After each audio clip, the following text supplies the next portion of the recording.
The morning the household was made to assemble in the great hall, the sapphire brooch lay open on a square of black velvet, and every servant in the line understood that one of them was about to be ruined. The candles had not yet been put out, for the autumn dawn came late to that part of the country, and the long windows held only a gray suggestion of light. Tessa stood near the end of the row where the new maids were placed, her hands folded against the front of her plain stuff gown, and she watched the Duchess walk the length of the line with the velvet square held before her like an offering. The Duchess did not hurry. She let the silence do its work. She stopped before each face and looked into it, and the brooch caught what light there was, and gave it back on a hard blue point, and one by one the maids dropped their eyes because that was what one did. Tessa did not drop hers. She had learned in the months since her father's death that the surest way to be thought guilty was to behave as the guilty were expected to behave, and so she kept her gaze level and her breathing even, and when the Duchess reached the end of the line and turned, it was Tessa she was looking at. "This was taken from my chamber 2 nights ago," the Duchess said, and her voice was pleasant, which was the worst of it. "It has been returned to me. I should like to know by whose hand it left." No one answered. "Ah!" A coal settled in the great grate with a small collapsing sound. What the household did not yet know, what Tessa herself did not yet fully understand, was that the brooch had never truly been stolen at all, and that the woman holding it had been the one to move it, and that the trap so carefully laid in that hall was built upon a single small error its maker had not seen and could not see, because she had never in her life had cause to learn the thing that Tessa knew. Let me tell you how a clockmaker's daughter came to be standing in that line. 6 months before, Tessa had not been a maid. She had been Miss Marlin of a narrow brick house in the town of Cosford, where her father kept a shop of clocks and small mechanisms and the fine instruments that gentlemen ordered and forgot to collect. He had taught her the trade the way another man might teach a son, not because he expected her to practice it, but because he could not help himself, and by the time she was 20, her fingers knew the inside of a movement better than they knew the keys of the pianoforte her mother had hoped she might learn. She could lift a balance wheel without breathing on it. She could tell by the resistance under a screwdriver whether a pin had been set true or forced. These were not the accomplishments a young woman was meant to have, and her mother had grieved over them. Gently, and then her mother had died. And then the winter Tessa turned 23. Her father's heart had failed him at his own workbench, with a half-mended repeater in his hands. The debts came out of the walls. After that, a tradesman's debts are small and patient and merciless. The shop went, and the brick house went, and the instruments her father had loved were carried out by men who did not know what they held, and Tessa, who had no living relation closer than a cousin in the north she had never met, found that the world had a single use for a respectable young woman of no fortune. She could go into service. A clergyman's wife who had pitied her wrote a letter, and the letter found its way to the steward of a great house some 40 miles distant, and so Tessa Marlin, who had once been Miss Marlin, came to Aldercleave Court in the last week of summer to be a housemaid, and told no one what her hands could do, because it was no longer of any use to anyone that she could do it. Aldercleave was the largest house she had ever entered. It rose out of its park in 3 stories of pale gray stone, with a front of 7 bays and a flight of steps wide enough for a carriage, and within it ran on the labor of 40 servants and the will of 1 woman. The Duke had died that spring. Tessa never saw him, for he was already in the family vault under the church at Cosford by the time she arrived, but she heard him spoken of constantly, always in the same careful tone, the tone of people who had not loved a man but were obliged to mourn him. He had left no son. The title and the estate had passed by the strict line of descent to his younger brother, a man who had spent the better part of 15 years away at sea and then in the colonies, and was, when Tessa came, not yet arrived to claim what was his. And so the house belonged, in every way that mattered, to the people who cleaned it, to the Duchess. She was not old.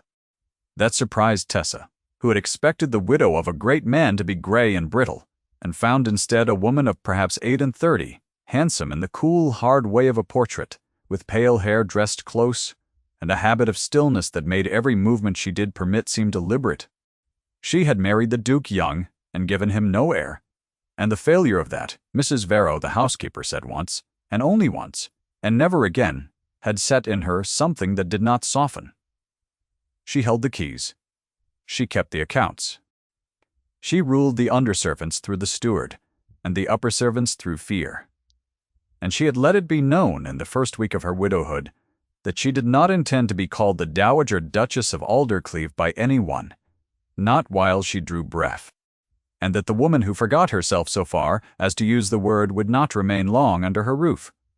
To the household, she was simply the Duchess. To Tessa, in those first weeks she was a cold blue point of light at the top of a staircase, glimpsed and avoided. The work was hard, and Tessa did it well, and that, she came to understand, was itself a kind of danger. A maid who did her work badly was beneath notice. A maid who did it too well drew the eye, and the Duchess's eye, once it fell upon a thing, did not let it go easily. Mrs. Varro warned her of it kindly. "Do your great and keep your face plain," the old woman told her, pressing a candle end into her hand on the second night. "Be neither the best nor the worst. The best get watched, and the worst get turned off, and you have nowhere to go, child. So be the middle of the line." Tessa tried, and could not unlearn her own hands. When the long case clock in the library stopped one October afternoon, and the under-butler shook it and swore at it, Tessa, passing with an armful of linen, stopped without meaning to, and listened to the silence where the tick should have been, and knew at once what was wrong. She set down the linen. She opened the trunk of the case as though she had every right, and found, as she had known she would, that the pendulum had slipped its crutch, a thing a child could mend if the child knew where to look. She lifted it back into its seat with 2 fingers. The clock began to tick. And when she turned, the under-butler was staring at her, and behind him, on the gallery above, a figure in gray stood very still at the rail, and watched her wipe her hands upon her apron.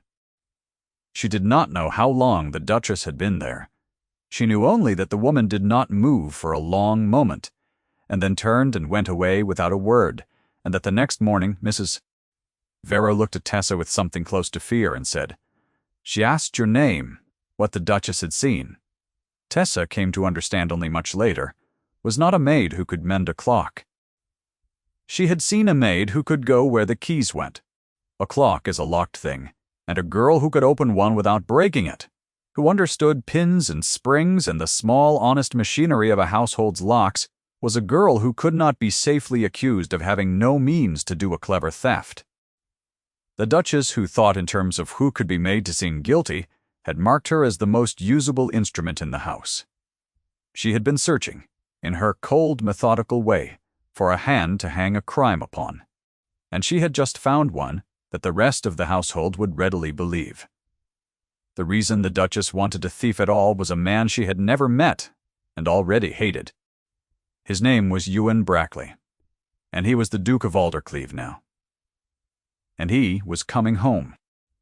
The letter announcing it had reached the court in early October and thrown the upper servants into a fever of polishing, and Tessa learned the shape of the household's anxiety before she ever learned the man's face.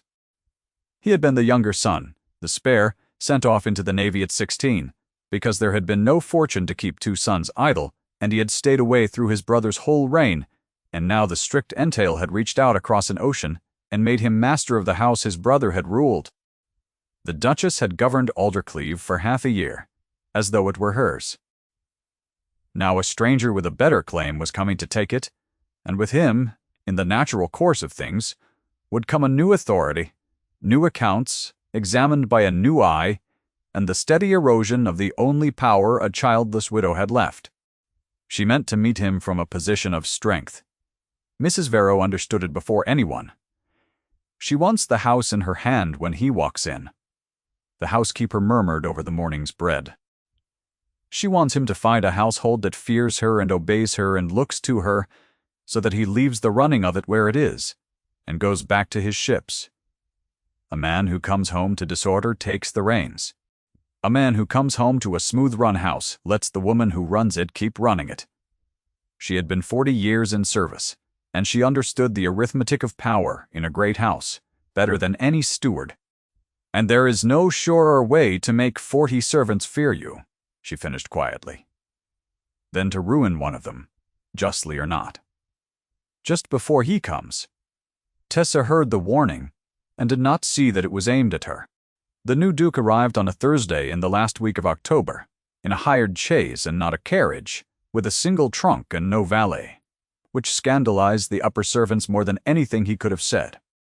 Tessa, sent down with the others to stand in the receiving line in the hall, expected a hard brown sailor, loud and graceless, and saw instead a tall man of perhaps 34, who came up the steps, slowly, looking at the house, at the carved stone of the doorway and the worn place in the third step, the way a man looks at a thing he had not expected to see again and finds smaller than he remembered. He had dark hair gone iron at the temples, and a face weathered to the color of teak, and a long, pale scar that ran from his left ear into the dark of his collar, and gray eyes that took in the line of bowing servants and seemed to find the ceremony of it faintly painful. He did not perform welcome. He inclined his head to the Duchess, who curtsied to him with a perfect cold grace, and Tessa, watching, saw the woman's jaw set behind the smile and understood that the two of them had measured each other in a single glance and that neither had found a friend. The Duke's eyes moved down the line. They passed over the upper servants and the footmen and came near the end to the row of housemaids, and Tessa, who had resolved to be invisible, felt his gaze stop on her for the length of one breath. She did not know what he saw. She had ink under one nail, she realized too late.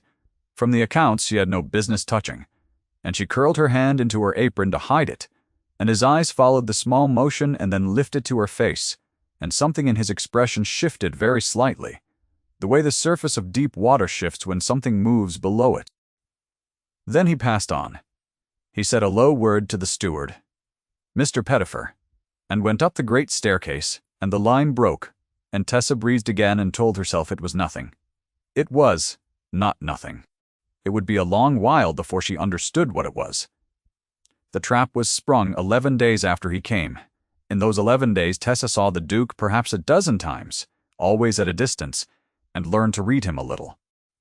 He was a man of few words and fewer comforts. He rose before the house and walked the park in all weathers.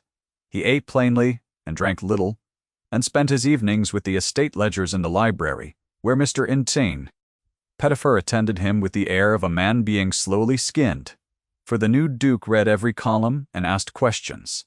The steward did not wish to answer, and the answers led, again and again, back to the Duchess's expenditures, her household, her dower settlement, the rooms she had refurnished and the people she had hired and dismissed. He never raised his voice.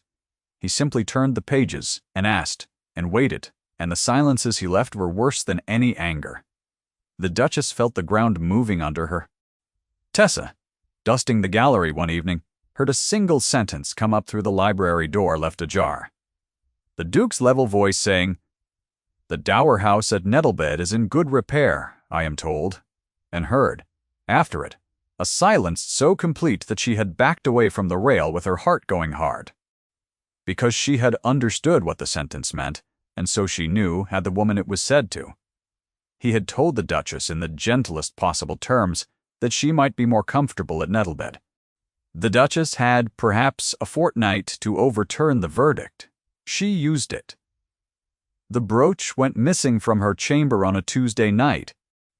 Janet Croyle, the Duchess's own maid, a thin, nervous woman with a habit of looking sideways, raised the alarm in the morning, and by noon the whole household knew that a sapphire and pearl brooch of great value, the Duke's gift to his bride 20 years gone.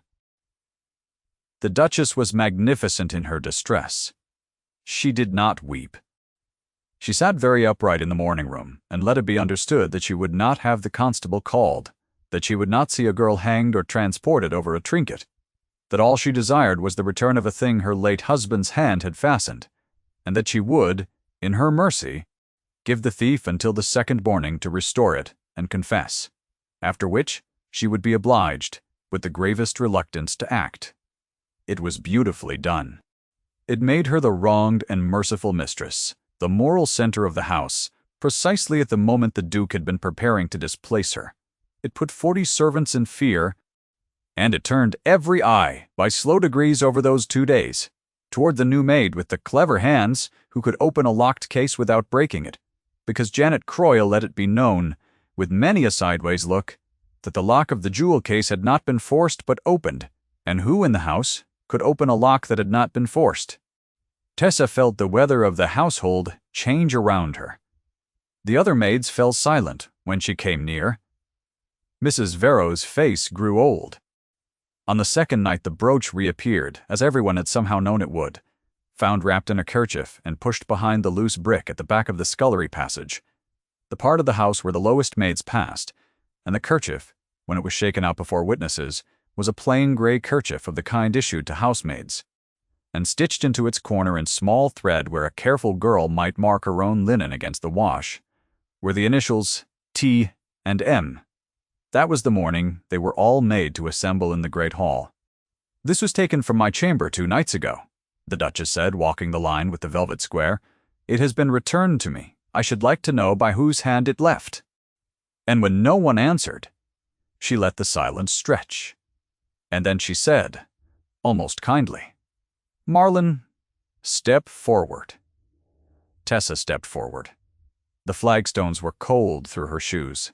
She felt the eyes of the whole household on her back. 40 people who had decided with the terrible ease of frightened people that it must be her because she was new, because she was clever, because she kept her own counsel and held her head up and did not behave as a servant ought. The Duchess held up the gray kerchief with its small dark initials and let everyone see them. "Is this yours?" "It is mine," Tessa said. Her voice did not shake, and she saw the answer disappoint the room which had wanted a denial it could despise. "I marked it myself. It was in the wash-basket in the passage outside the laundry on Saturday. It is not in my keeping now and has not been since." "And yet it was about my brooch," the Duchess said. "Then someone took it from the basket," Tessa said, "as anyone passing might." A murmur went through the line. The Duchess let it run, and then she said the thing that Tessa understood. In that moment, she had been building toward, from the first, the thing the whole trap had been shaped to deliver. She turned, not to Tessa, but to the gallery where the Duke had come to stand at the rail, drawn by the assembly, a dark, unreadable figure looking down. She raised her voice so that it carried up to him and down the whole length of the line. "To this house," the Duchess said. "She has been a thief from the day she came. A girl who can open what is locked, who was found with debts at her back and no character but a clergyman's pity, who lays her hands on what is not hers." She let it land. She had voiced the same judgment twice before, Tessa realized, in a cold rush once in a low aside to Janet Croyle, in a passage where Tessa had been meant to overhear it, once in the servants' hall where it had reached her through the mouths of the other maids. Now she spoke it a third time, in public, in the great hall, before the master of the house, and it was the cruelest of the 3, because it was the most complete, a thief, from the day she came. And Tessa, who had borne the first 2 in silence, lifted her head and looked not at the Duchess but up at the man on the gallery, and found that he was already looking at her. He came down the stairs. He did not hurry, and the slowness of it was unbearable. The whole hall held its breath, while the Duke of Aldercleave descended the great staircase 1 step at a time, his hand on the rail, his weathered face giving nothing away, and crossed the flagstones to where the velvet square lay on the side table with the brooch upon it. He did not look at Tessa. He looked at the brooch. He picked it up and turned it in his fingers, against the gray light of the long windows, and Tessa, watching his hands, saw him do a thing that no one else in that hall would have thought to do, that perhaps no one else in that hall was capable of doing, and her heart turned over. He looked at the pin. "This clasp," the Duke said, and his voice was quiet, but the hall was so silent that it reached every corner, "has been freshly worked." He held the brooch up and turned it so the light fell on the small mechanism at the back, the hinged pin and its catch. The solder is bright. There is a fresh file mark where the old catch was cut away, and a new one set. He set it down upon the velvet with great care. A brooch that has lain 20 years in a jewel case does not have a clasp mended last week. Who mended it? The silence changed its quality. The Duchess had gone very still. It is a small thing, the Duke went on in the same level voice, and I should not have known to look, except that I have spent my life among men who keep their lives in good order with their own hands, and I have learned to read what a man's hands have lately done by what his tools leave behind. A clean break tells a story. So does a fresh repair. He turned at last, and looked at Tessa, and the gray eyes that had given nothing held for one instant the whole of what he had understood. There is one person in this house, he said, whose hands I have seen do this kind of work. Not on a brooch, on a clock, in the library last month. I watched her mend it from the gallery, and I have not forgotten it. He paused. And the person who can mend a clasp is the person best placed to be accused of springing a lock, which is, I think, the whole of why she was chosen. A sound came from Janet Croyle, a small caught sound, quickly stifled. The Duke turned toward it. Who carried the brooch to the silversmith in Cosford last week? He asked the hall, and brought it back. No one answered. He waited. Mr. Pettifer keeps the ledger of every errand run from this house. It is in the library. I read it 3 nights ago because I read everything. He let that settle. There is an entry in the steward's hand for a length of ribbon, a paper of pins, and a small repair fetched from the town on Wednesday last by Janet Croyle at the direction of her mistress. A small repair. He looked at the thin, sideways woman who had begun to tremble. The brooch, you say, was stolen on Tuesday, went into the town to be mended on Wednesday by your hand at her order. A thief does not send the thing she has stolen to the silversmith to have its clasp set right. A woman who means to leave a brooch where it will be found, and wants it whole and bright when it is found, might do precisely that. Janet Croyle broke. She had not the Duchess's iron, and she had never wanted any of it, and the whole weight of the assembled house was upon her, and she put her face in her hands, and the truth came out of her in pieces, the way truth does when it has been held too long against the will. The brooch had not been stolen. Her mistress had taken it from the case herself, and given it to her to carry into the town. Her mistress had told her to fetch the gray kerchief from the laundry basket, the one with the marked corner. She had been particular about the marked corner. Her mistress had told her to put the brooch behind the scullery brick on the second night, and to be the one who found it. She had done it because she was afraid, because a lady's maid who refuses her, lady has nowhere left to go, and she was sorry. She was so sorry, she had not thought it would go so far as a hanging. The Duchess had promised no constable, only that the new girl would be turned off in disgrace before the master, only that— And here her voice failed her altogether. Be quiet, the Duchess said 2 words, and they came out of her like the first crack across river ice, and the hall heard in them the sound of a structure failing. She had risen. She stood with one hand upon the side table, and for the first time since Tessa had come to that house, the cool blue point of light at the top of the staircase had nowhere left to go. My lord, the Duchess began, and her voice was not quite steady, and she had never in half a year called him my lord. This is the babble of a frightened servant. You will not take the word of a maid against your own. Against another maid, the Duke said. No. I take the word of the ledger which is in your steward's hand, and the word of the solder which is in no one's hand at all, and cannot be coached. The brooch went to the town to be mended on Wednesday. It could not have been stolen on Tuesday. The rest follows. He did not raise his voice. He did not gloat. He looked at the woman who had ruled his brother's house, and there was no triumph in his face, only a kind of weariness and something that might in a gentler man have been pity. You wished to show me a household in good order before I could put you out of it. You have shown me one instead. I have seen exactly how this house is ordered. I have seen what is done in it to a girl with no one to speak for her. That is all I needed to see.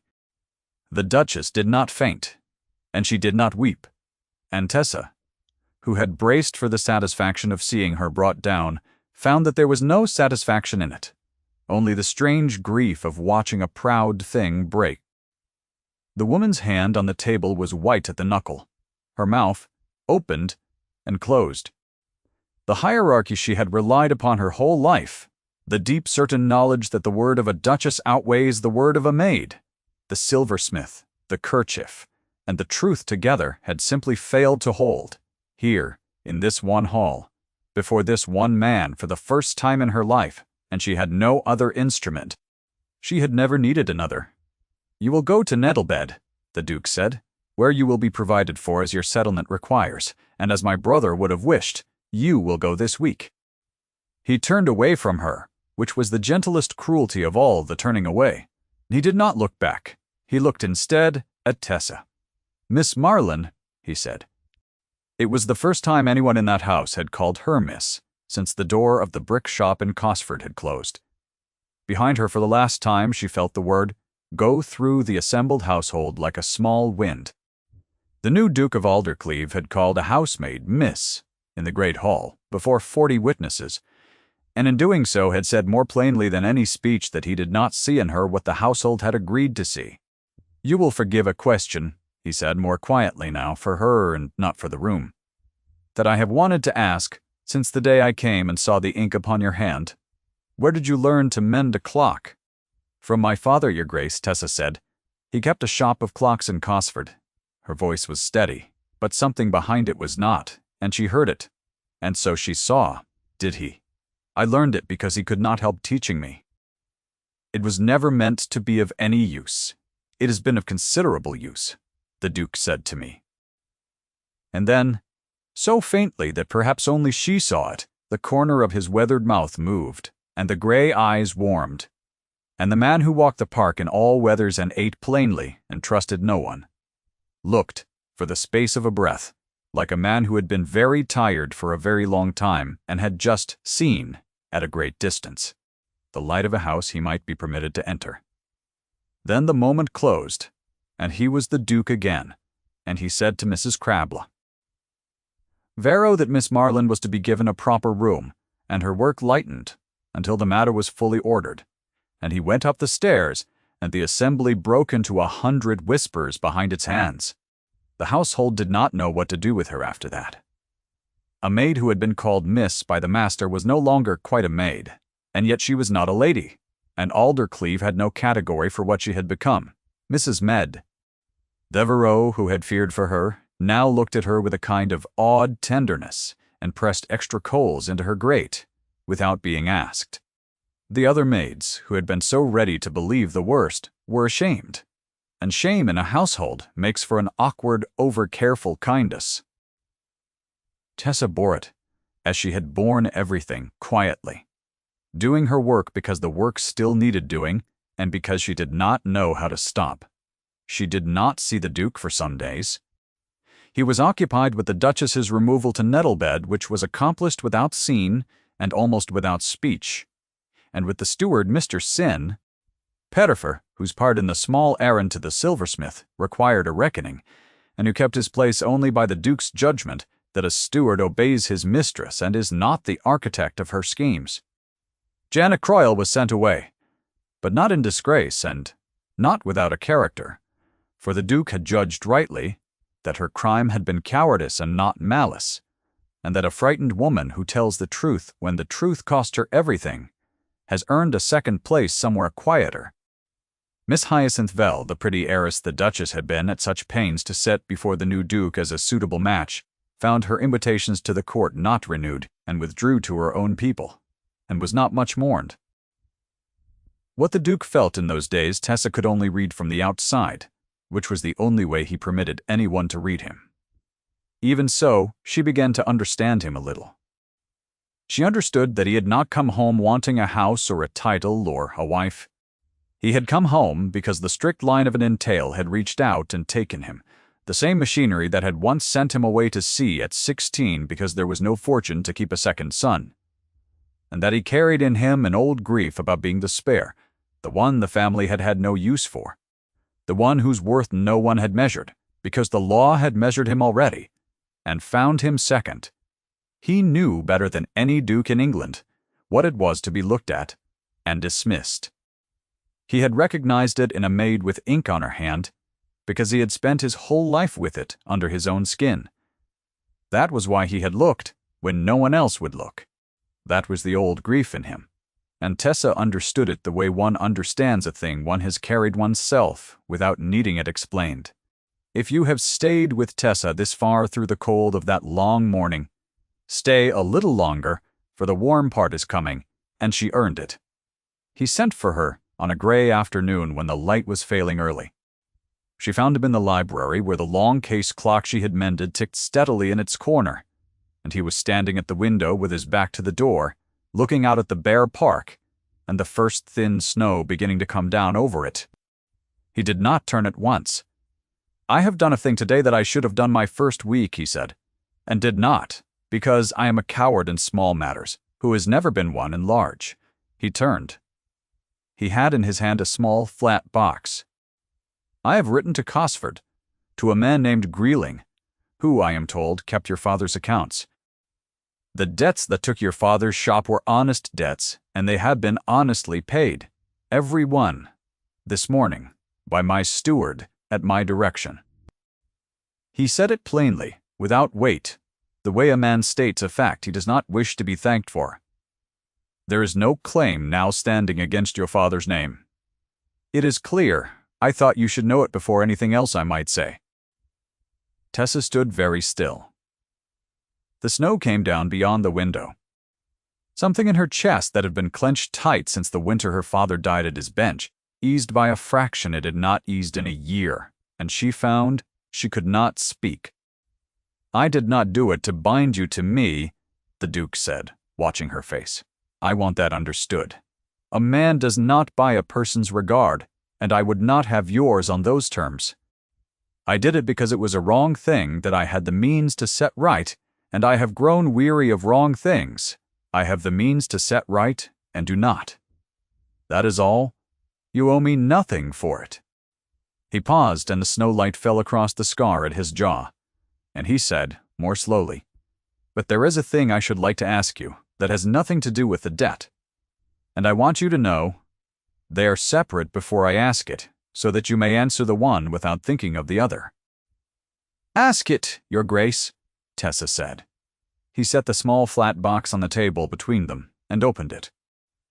Inside, on a bed of plain cloth, lay a watch, an old one, a man's pocket watch in a worn silver case, its crystal cracked across one corner, its hands stopped. "This was my father's," he said. "He gave it to my brother, with the house and the name, and everything else, because my brother was the elder. When my brother died, it came to me with the rest, and I have carried it 3 weeks in my pocket, stopped because I cannot bring myself to take it to a stranger, and I do not know how to mend it myself." He looked at her, and there was nothing of the Duke in his face now, only the man. "I have no right to ask a lady to mend a watch.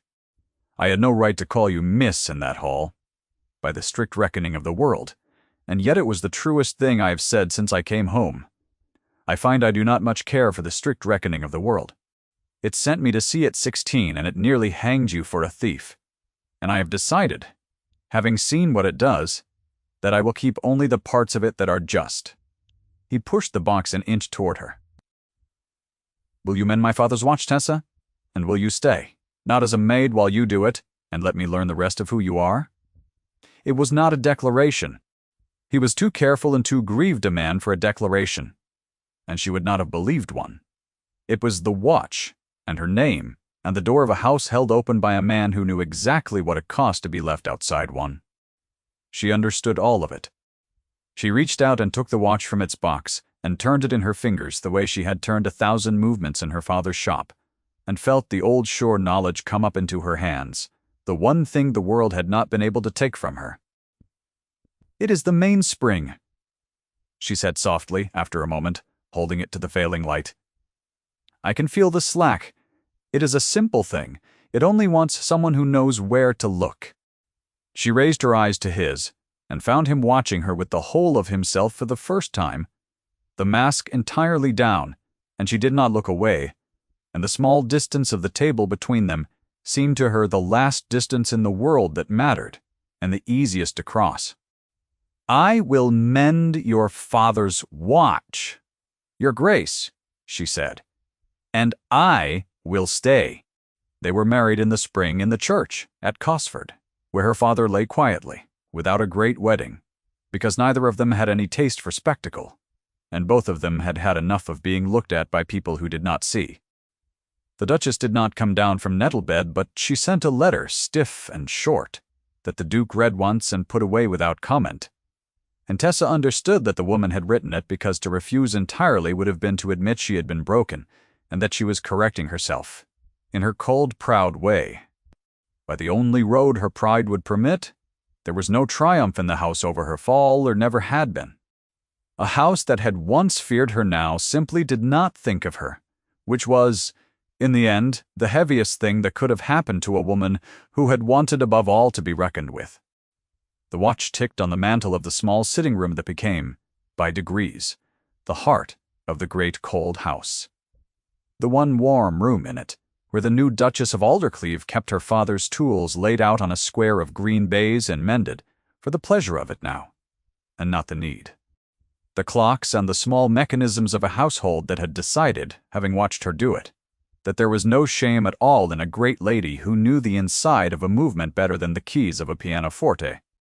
Ewan would come in from the park, with the cold on his coat, and stand behind her chair, and watch her hands at their work, and say nothing, because they had both learned long ago that the truest things are not always said.